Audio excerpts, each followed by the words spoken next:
तो कहीं ना कहीं देखिए बी टीम को आप अगर प्रोटेम स्पीकर बना रहे हैं तो ये सिर्फ चुनावी मुद्दा रहता है, ज़मीनी हकीकत कुछ और रहता है। ये कहीं ना कहीं कांग्रेस पार्टी ने दर्शा दिया और आने वाले लोकसभा में भी इसका नतीजा हम लोगों को इंशाल्लाह बहुत बेहतर नतीजा देखने को मिलेगा और हम लोग कई सीटों से जो लोकसभा लड़ेंगे उसमें हम लोगों को इंशाल्लाह कामयाबी भी मिलेगी। देखिए जाहिर सी बात है, ये कोई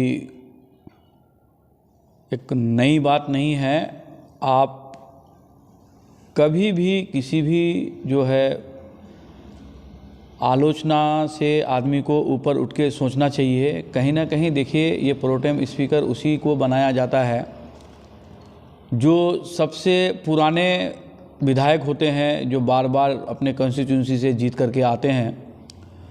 और अकबरुद्दीन अवैसी साहब लगातार 6 बार जीत के विधानसभा पहुँचे हैं और इसी वजह से उन्होंने कांग्रेस पार्टी ने उनको प्रोटेम स्पीकर बनाया है। और प्रोटेम स्पीकर बनाने का 2 मामला है, एक तो प्रोटेम सीनियरिटी के हिसाब से उनको प्रोटेम स्पीकर बनाया गया है। दूसरी चीज़, कांग्रेस पार्टी जो अब तक MIM को बी टीम और KCR का समर्थक, बीजेपी का बी टीम वगैरह बता रही थी, तो कहीं ना कहीं उनका अंदेशा ये है कि भाई MIM को अब लेके चलना है, क्योंकि अब हमारी सरकार बन गई, अब चुनावी मुद्दा, चुनावी माहौल ख़त्म हो चुका है, रिजल्ट सामने आ चुका है। तो जाहिर सी बात है कि मिलजुल के काम करना है, तभी जो है स्टेट तरक्की करेगा। और उसी को देखते हुए कांग्रेस पार्टी ने ये डिसीजन लिया और उनको प्रोटेम स्पीकर से नवाजा और इसमें कोई हैरानी की बात नहीं है। उससे पूर्व में भी जो सैयद अहमद पाशा कादरी साहब थे हमारे, वो भी प्रोटेम स्पीकर रह चुके हैं, क्योंकि वो भी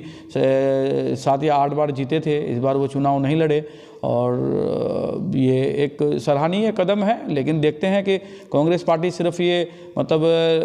जो है लोभन दिए हैं या आगे उनको लेकर के चल के तेलंगाना के डेवलपमेंट के लिए जो है उनका मिल करके कितना योगदान रहता है, वो आने वाले वक्त में देखने की बात रहेगी। और कहीं ना कहीं ये इस तरह के पार्टियों में एक थोड़ा सा मुंह पे लगाम भी लगता हुआ दिख रहा है। जो लोग कहते थे कि अवैसी बी टीम है, बीजेपी की बी टीम है, फलानी पार्टी की बी टीम है, तो कहीं ना कहीं देखिए बी टीम को आप अगर प्रोटेम स्पीकर बना रहे हैं तो ये सिर्फ चुनावी मुद्दा रहता है, ज़मीनी हकीकत कुछ और रहता है। ये कहीं ना कहीं कांग्रेस पार्टी ने दर्शा दिया और आने वाले लोकसभा में भी इसका नतीजा हम लोगों को इंशाल्लाह बहुत बेहतर नतीजा देखने को मिलेगा और हम लोग कई सीटों से जो लोकसभा लड़ेंगे उसमें हम लोगों को इंशाल्लाह कामयाबी भी मिलेगी। कुछ लोग कह रहे हैं कि ये बहुत कम सीट से इन लोग जीत रहे हैं, इन लोग कम सीट लेकर के क्या कर पाएंगे? देखिए ये कम सीट से मतलब नहीं है। आदमी को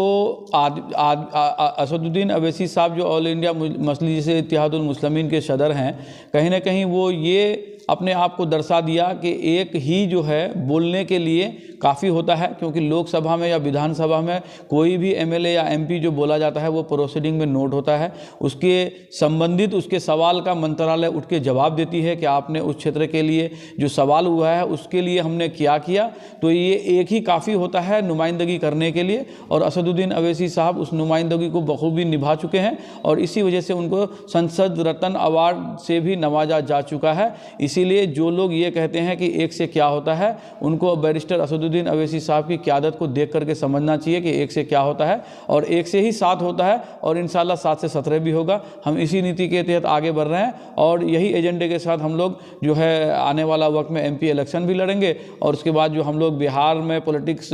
जो समीकरण को बिल्कुल एकदम बिगाड़ के रख दिए हैं, आने वाले वक्त में 2025 में भी इंशाल्लाह हम लोग को बहुत बेहतरीन नतीजा मिलेगा और ये अवाम के द्वारा ही नतीजा मिलेगा। और अवाम बिल्कुल एकदम जागरूक हो चुकी है और अवाम भी कमर कसे हुए है और इंशाल्लाह हम लोग आने वाले वक्त में 2024 में जो MP इलेक्शन होगा उसमें भी कामयाबी ज़रूर मिलेगी इंशाल्लाह। अच्छा, कुछ लोग कह रहे हैं कि ऐसा लगता है तेलंगाना विधानसभा इलेक्शन के बाद जो प्रोटेम स्पीकर बनाया गया अकबरुद्दीन अवैसी साहब को,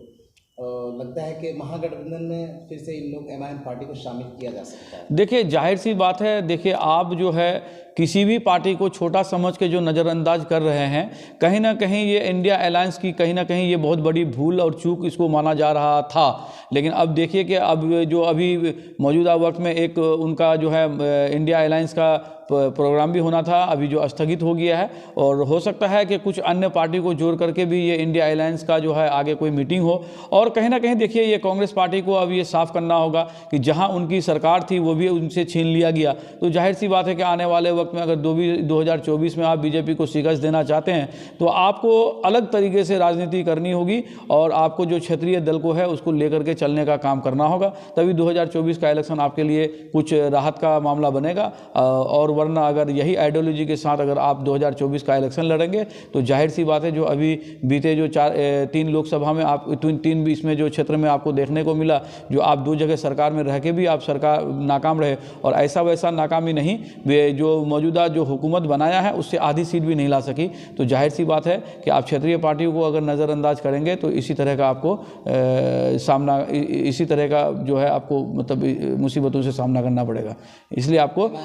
बिहार सदर को मारने की धमकी दी जा रही है ट्वीट के जरिए से, इसको लेके क्या कहें? देखिए जाहिर सी बात है इस तरह का ट्वीट जो है और इस तरह की जो धमकियां हैं बीते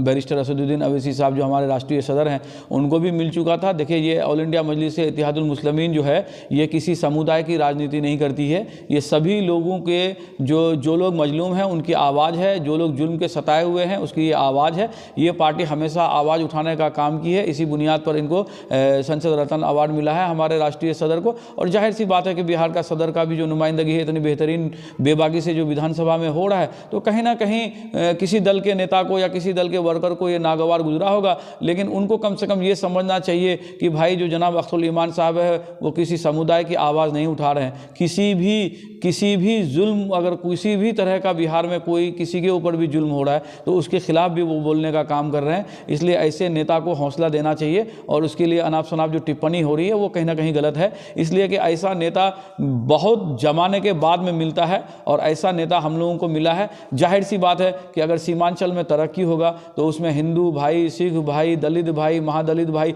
जो लोग भी अति पिछड़ा वर्ग आते हैं सबको उससे फ़ायदा होगा। अगर अख्तरुल ईमान साहब आज अगर जो अभयपुर घाट में जो 207 करोड़ का योजना लेके आए, क्या उसमें सिर्फ मुसलमान चलेगा और कोई नहीं चलेगा? उस इलाके में दलित, महादलित, मुस्लिम, हिंदू, यादव, ब्राह्मण कोई नहीं रहता है, सब लोग रहते हैं और उनको सबको फ़ायदा होगा। और यही सोच के साथ MIM आगे बढ़ रही है और बहुत मजबूती के साथ में आगे बढ़ रही है। हम लोग किसी समुदाय की राजनीति नहीं करते हैं, हम लोग सबकी आवाज़ बनने का काम करते हैं। इसीलिए कहीं ना कहीं किसी न किसी पार्टी के लोगों को ये नागवार गुजरा होगा और ऐसी गिदर भपकी से हम लोग डरने वाले नहीं हैं, ना हमारी पार्टी के कोई लोग ऐसे डरने वाले हैं।